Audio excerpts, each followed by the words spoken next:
may bago kang single, no? Yeah, meron. Good girl. Can you tell us something about your latest song? Yung Good Girl, about talaga siya sa mga, kumbaga parang kanta ko siya sa mga babae na sila yung mga konting porsyento lang dito sa earth na down talaga sa lalaki nila, na nire-respect nila yung lalaki nila. Alam mo yun, hindi yung parang hoy, ganyan, hindi sila ganun.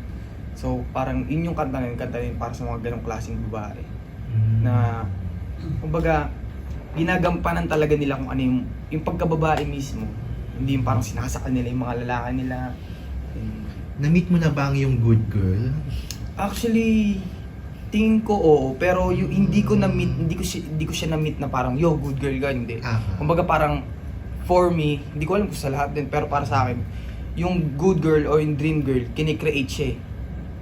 Na which is, sample, na-pick mo tong girl na to, ikaw yung bibihisa mo siya, i-mold mo siya, gagabayan mo siya, papunta dun sa gusto mong dream girl.